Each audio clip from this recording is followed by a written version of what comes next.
السلام علیکم ورحمۃ اللہ وبرکاتہ۔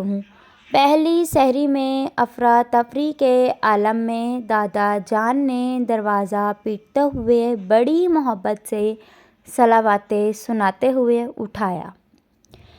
میں جلدی سے بستر سے اٹھا اور دروازہ کھولنے کے چکر میں دیوار سے ٹکرا گیا۔ میری آنکھیں جو ٹرینک اسٹلز کی لائٹ کی طرح جل بجھ رہی تھیں۔ دادا نے کہا، او ڈیش، تو تے کہہ رہا سی کہ فکر نہ کرو، میں ٹائم نال جا کے سحری لے آواں گا۔ اب ٹائم دیکھ لے، 15 منٹ رہتے ہیں سحری ختم ہونے میں۔ تیرے چکروں میں آج لگتا ہے روزہ پانی پی کر یا پھل کھا کر رکھنا پڑے گا۔ میں نے دادا سے کہا، خانسامہ کہاں ہے؟ دادا نے کہا، منحوس رات ہی تجھے بتایا تھا کہ اس بچے کی طبیعت ٹھیک نہیں ہے، وہ چھٹی لے کر اپنے گھر گیا ہوا ہے۔ میں نے ٹائم دیکھا اور سحری لینے کے لیے باہر نکلا تو دماغ میں خیال آیا کہ اتنی جلدی سحری لے کر واپس آنا ممکن نہیں ہوگا۔ کچن میں بھاگا، فریج سے بریڈ پھل نکال کر دادا کے سامنے رکھے اور خود دودھ دہی لے کر لسی بنانے لگ گیا۔ دادا نے جلدی جلدی بریڈ کے سلائس پر مکھن لگا کر کھانے لگے۔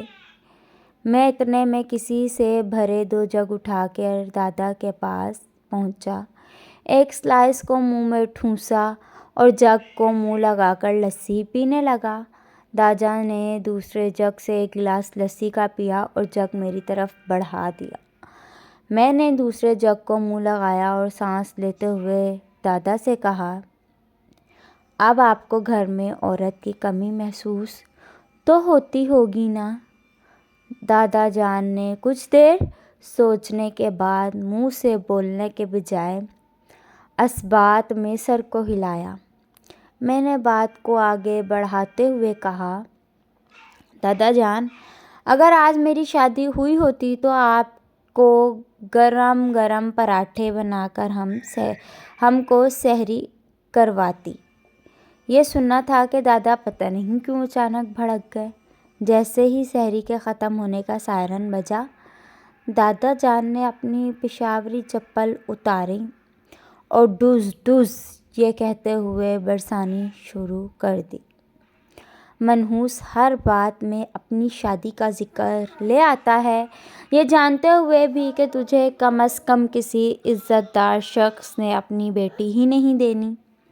اب اتنی سی بات پر مجھ معصوم کو 100 باتیں سنا کر، پشاوری چپل سے پیٹ کر لسی ہضم کروانے کی کیا ضرورت تھی؟